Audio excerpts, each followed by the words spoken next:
जय श्री माता जी। श्री माता जी को नतमस्तक होकर प्रणाम करेंगे और बंधन लेंगे।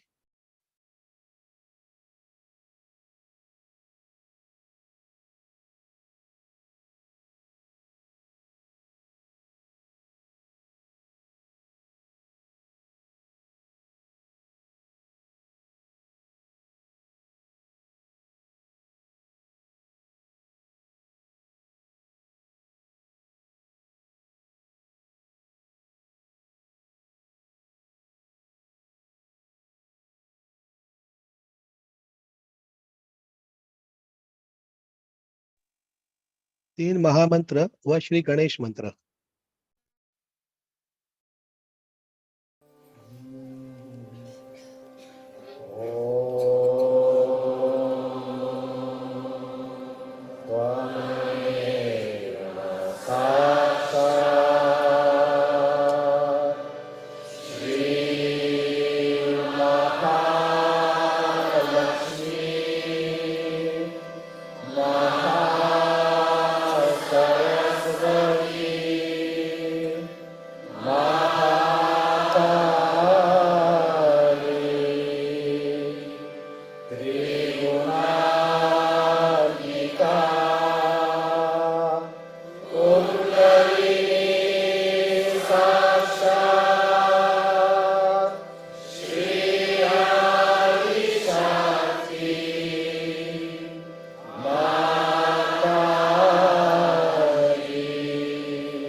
अब हम संतुलन करेंगे।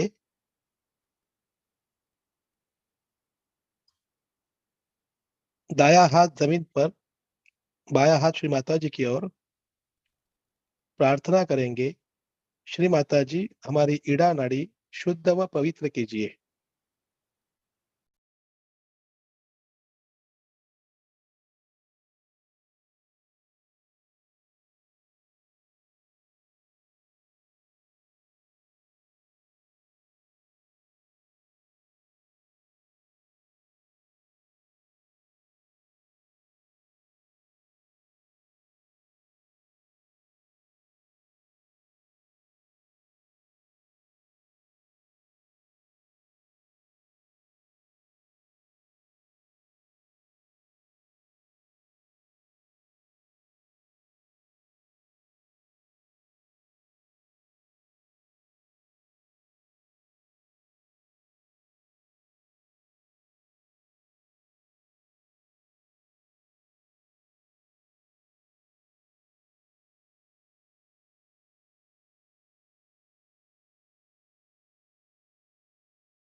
दायां हाथ श्री माता जी की ओर और बायां हाथ आकाश की ओर। प्रार्थना करेंगे, श्री माता जी हमारी पिंगला नाड़ी पवित्र व शुद्ध कीजिए।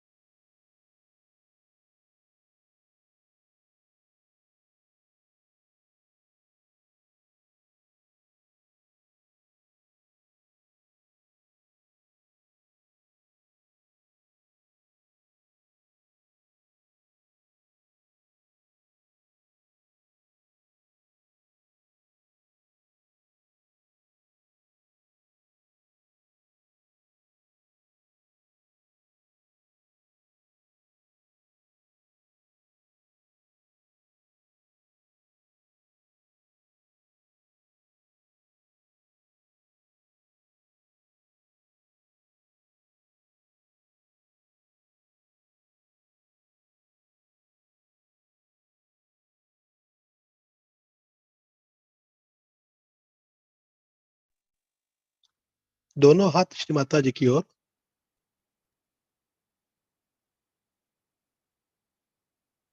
प्रार्थना करेंगे, श्री माता जी कृपया हमें निर्विचार स्थिति प्रदान कीजिए।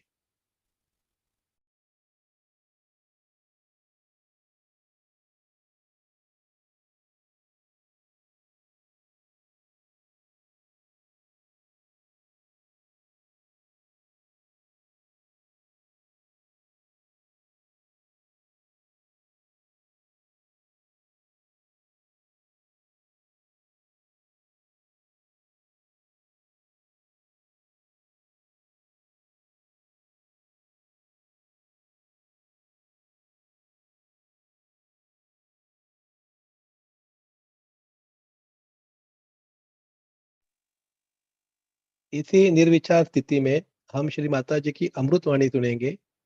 उसके पश्चात थोड़ी देर ध्यान करेंगे।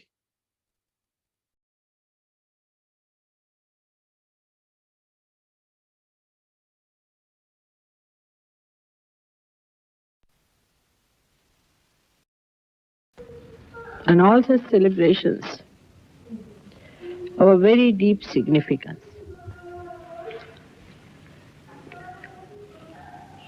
Because on such occasions, special vibrations flow in the atmosphere. When all the celestial bodies, the eternal personalities, gods and goddesses sing the praise, and that's how the whole atmosphere is filled with mirth and happiness. Human beings also express their gratitude. Expression of gratitude and love is done in different ways in different countries. But the substance remains the same and the forms change. The substance is like the ocean which flows continuously towards the shores, and the ripples which touch the shores are again repelled back, and a nice pattern is formed.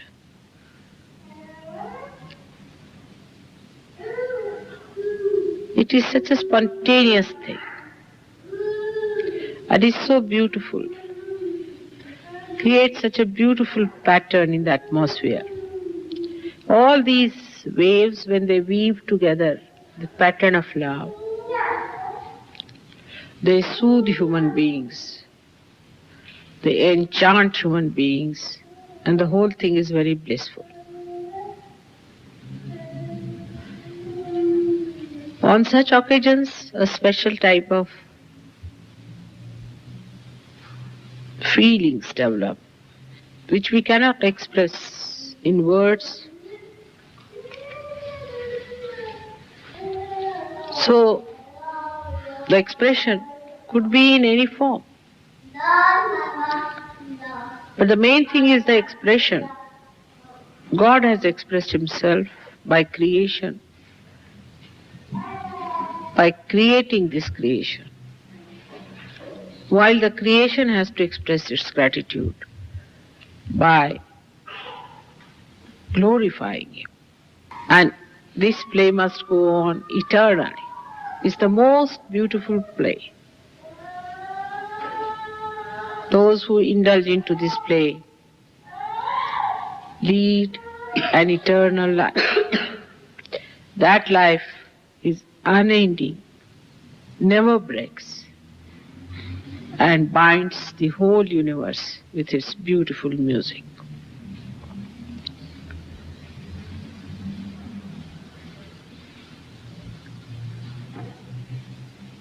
Today especially, I have to speak to people who feel weak to follow Sahaja, who are fickle-minded. Those who lack strength, those who are afraid of taking Sahaja seriously. It is very important that fickle-mindedness must be seen clearly, why we are fickle. Mostly it might be the ego that is stopping you from doing something that is very, very important. The fickle-mindedness comes to us by various ways. As I said, one of them is ego. A fickle-minded person can be frightened by his own ego, and he may stop doing Sahaja after going up to a point, because the ego might say, now, here forward if you go, there is a tunnel in which you cannot enter. You should not go any further. It's very dangerous. It could be marked by your sloth. Sloth is the curse of this country, I feel. It's the curse of the Sahaja also. I do not know if it is the curse of the Western world. But sloth is something.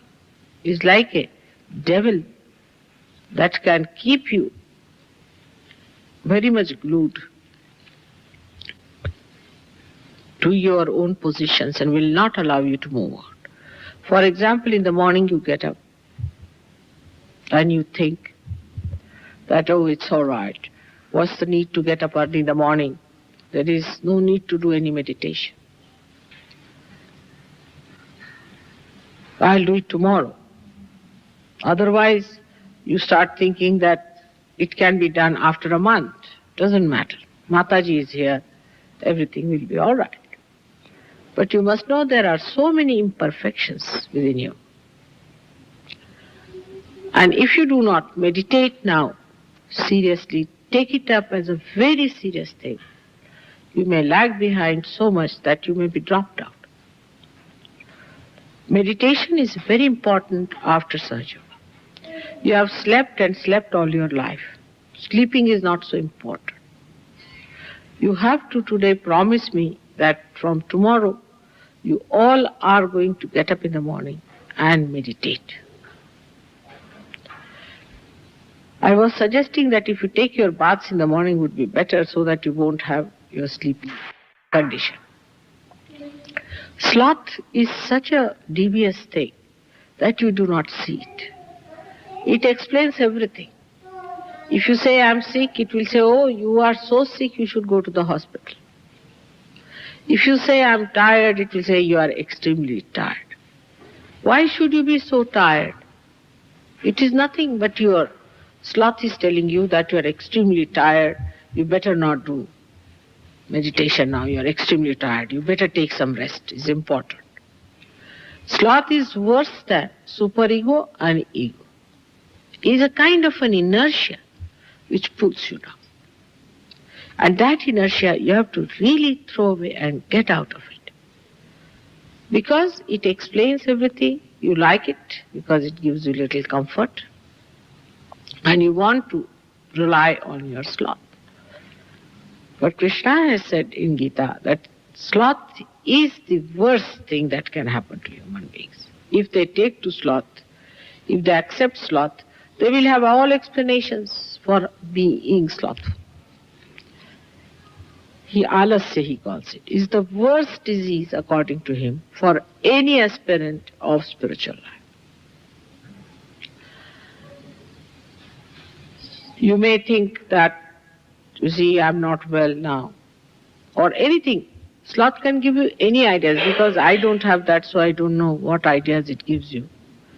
But it can give you any kind of idea that would be very, very appealing to you, because it knows how to please your ego. Sloth is a ego-satisfying thing, ego-pampering stuff. And it makes you feel, oh, you are very tired. What are you tired about? You are all young people, why should you be tired? You get tired so soon is nothing but your Mr. Sloth telling you you are tired. You'll be surprised, after feeling tired, you run for 2 miles, you can run. Now, why sloth works Sahaja Yoga so adversely? Why sloth works out against Sahaja Yoga so much? The reason is because we are not yet identified with our well-being. We do not think that we have to be better, we have to improve, we have to go further. There's a big gap, we have to do it. We are not identified with our progress. Supposing if I tell you in England that if you run 2 miles every day in the morning, you will get a beauty prize. 99.9% people or women of this country would be running early in the morning. Supposing if somebody tells men that you will get Mr. Universe if you run every day 5 miles in the morning, there will be, 99.999% people may be running that. Because we are identified with that kind of a competition, which is very materialistic, which is of no value. But when you give up even that competition, you fall into another competition, is everybody is competing each other in sloth. They will get up in the morning, see around. Now, Coolie is still sleeping, all right, let me sleep. So Coolie will think he's still sleeping, let me sleep. So there is a big competition as to who is going to wake up first. Who is going to do this? And if somebody gets up, then one starts finding faults that he got up or what? He was just taking tea or he was talking. What about you? You were still in bed. At least he got up, was talking, doesn't matter. But he was kicking. What about you who was still slumbering in the bed? Now, it's such a childlike thing. It's such a childish thing to talk about with such intellectuals as you are, such well-read and such well-posted people. That doesn't behove me, a mother of such great people, to talk like this. But sometimes I find my Sahaja Yogis are like 2-year-old children. And then I have to tell them that now you are grown up. You see, you can explain it.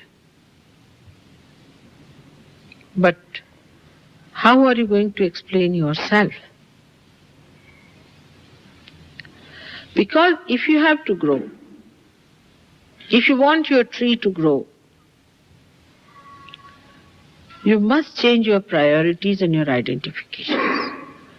If you have to be a first-class Sahaja Yogi, you have to put your attention to it. I do not know how to fix it up. Supposing we fix it up like this. It's very childish, but I have to tell you because I have seen this is the problem. That the day I don't get up, I'll have to pay 10p. Let's keep it like that. If you are getting much more pay, then put it at 10 pounds. But something like that. Or you can say that day I'll give up one sweater of mine. Start it like that. It's very easy. People will say that, no, mother, when I meditate, something goes wrong with me. Means you are wrong. There's something wrong with you. So better sit down and meditate. Now, I must say, if you do not meditate, you are very selfish. That's the main point. Because when you come here, scorpions come out of me to bite my feet. There are snakes coming out of you to bite my feet. Do you want to do that to me? Or else to others also. The other day somebody came to my house and Chaya and all these people were there. He was so caught up that they were reeling with giddiness. And everybody was trying to take it out and work it out. If you want Sahaja Yoga to work out in this country and in the West, we have to understand our own value. And we must work it out every time if you are catching. Every time you meet me, you are catching. Then how are you going to feel the Kundalini?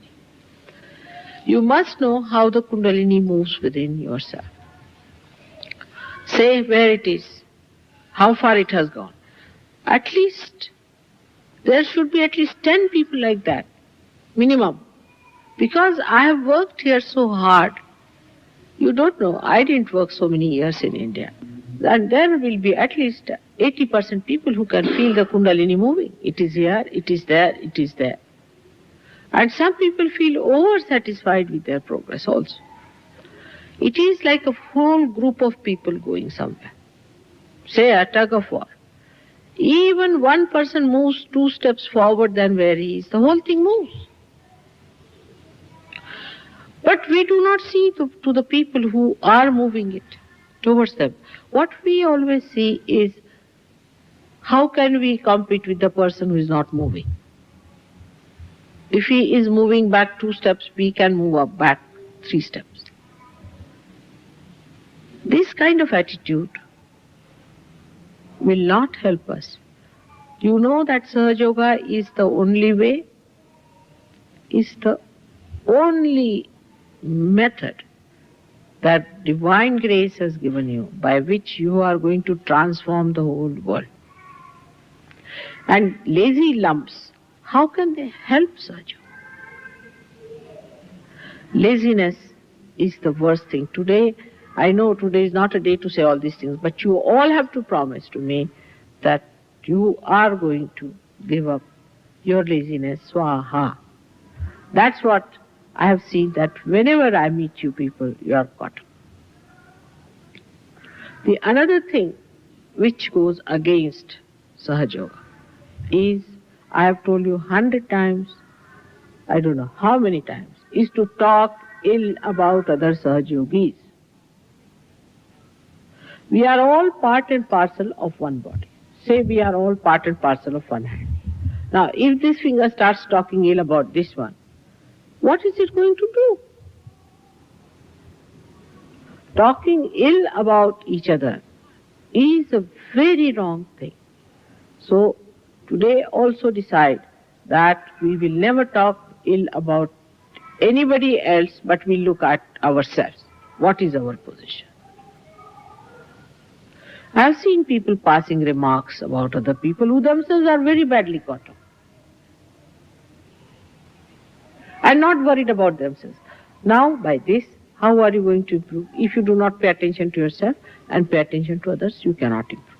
So another promise should be that we will not talk ill about other Sahaja Yogis. But no Sahaja Yogi should take anything for granted. We have to really work very hard. So, second habit of talking ill about other Sahaja Yogis should be swaha, and thinking even about it. You are absolutely cutting the threads of Sahaja Yoga, which are very sweetly woven. Now you would be generous to me, I know. You can be very generous. You have given me a very beautiful painting. I am very thankful. But try to do it to others also, generosity. You should be really bound together and you can see then what we can produce. You have seen how nicely we did the exhibition. Everybody was enamored. Everybody was very happy that you did so well. It was such a joyous thing and everybody was congratulating. They telephoned to me. They said how they are together. There was no quarrel, no fighting, nothing. They did it so well. So tell your mind that how dare you think against any Sahaja? Do you know all of you are saints of the highest caliber? And this kind of wretched nonsensical thing, so low level, how can you do? I may talk ill about others. I may say that he's bad. Just to test you, so many times I do that. To see how you feel about someone. If I say somebody is bad, just keep quiet. It will have two purposes. One will be that if you are sympathizing with someone, so I am saying don't sympathize. Because you are sympathizing with the wrong person. Or maybe I am just testing you. So keep it noted in your mind. If I say that person is no good, then keep it in your mind. Am I sympathizing with that person? This negative sympathy is very common. So third promise should be that we will not sympathize. If you sympathize means you share the pathos of others.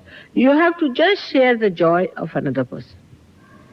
So we will not sympathize with others, with anyone, but we will share the joy of another person. The part that is joy of another person we are going to share, and look out for the joy. Try to see the good points. Some people just cannot. That's how you dominate each other. That's the wrong thing.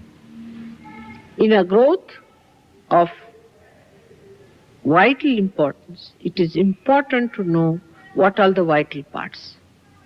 If you try to press one vital part, you cannot grow also, because you are all supported together. So the third thing is, you have to promise that you are not anymore going to sympathize with anybody else. None of you can love as much as I can love. And then one should know that if you have sympathies, there is no need at all. But you should have feelings for it. Now, every human being has a character and a temperament. Apart from his self is his spirit, which is pure in its own form. It just gives vibrations, tells you right, left and all that. But everybody has a character is important, because a light that is burning in a candle can be different style, another different style looks nice, variety looks nice, it gives you beauty. So your character you must know, respect your character and enjoy the character of another person. I really enjoy your characters and how sweetly you behave towards your own characters. But temperament is not yourself. Temperaments you must give up. Temperaments are horrid things. You give up your temperaments, but keep to your character. A character is something so great, is something so sweet. And I see that character in a person. And I feel that how is it they are not identifying with their character but with temperament? For supposing somebody has a temperament of saying something silly. It's a temperament. So, you just say, what is this going on? Why am I saying things silly? I better get rid of it. Somebody has a temperament of getting boiled up very fast. So, you see to it that this temperament is not your character. But some people are so low level that even in their character you can find something going on and on and on, which is their temperament has become one with their character. So try to separate. First of all, you separate yourself from your temperament to your character. And in that character, you enlighten your light. See how beautiful you will be. You will enjoy each other much more. Now, when you are with me, I know everything about you, no doubt. Everything. In your mind, what's going, I read minds. I read everything. But what I see is your light. Then what I see is your character. I do not bother about your temperament. But a time comes when this temperament becomes more dominant thing. You become so much identified with dominant. I am like that. I am like that. What to do? I am like that. It happens to me. I. So the fourth resolution should be no more I. We are not going to talk about I think, I believe. Who are you? I believe. Now who are you? Are you Jesus Christ? That your beliefs and your faiths are that great. So we should say we believe. We are like that. Now we have to move in one body. With all our different characters, we have to say we. We, which are part and parcel of one personality. So always say we. And this is how we must know that these temperaments are the things which keeps us out from everyone. Temperaments can be somebody is a crying baby. Then that person will remain a crying baby for such a long time till I'll break my head. If somebody is a frightened person, he'll be always frightened like that. You say anything? Frightened. It's useless. Why to be like that? You be normal. If you have that kind of a temperament, you be normal is not good. Some person is an aggressive person or a hot-tempered person. He'll be losing temper all the time. That's a temperament again. That's not his character. Character shows in small things. I'll show you a character. Now, a person has a character that is very generous. He will say something which will be very generous. A person who is a loving character, he will do something which will show that he is extremely loving. So you first find out what is your character. Supposing you are a loving person, then why not love each other? Why not talk of love? Why not be kind? We suppress that and we take our temperament as our own. And once you take your temperament as your own, there are problems and problems and problems. They are just like bubbles. These temperaments have no value, no substance, useless. And they are the greatest joy killers. If you have one person who is temperamental, had it, all of you will know that this person has this temperament, they'll run away. People have their own ways of doing things. That one has to merge, has to surrender to the whole. We must learn to surrender our own little things to the whole. And then you'll be surprised that we will become so congenial, so integrated, despite our different characters. You have to maintain your different character, different style of talking, different style of walking, different style of expression. But the character, if it is not brought forward, the whole thing is so ugly, so horrid, like the stinking, rotting leaves these days. But if you remove the leaves, these old leaves, these useless leaves, then you find the beautiful grass below. So nobody should identify with your temperament. That is very important for Sahaja.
Shri Mata जी, आज के इस ध्यान के लिए आपको कोटि कोटि प्रणाम।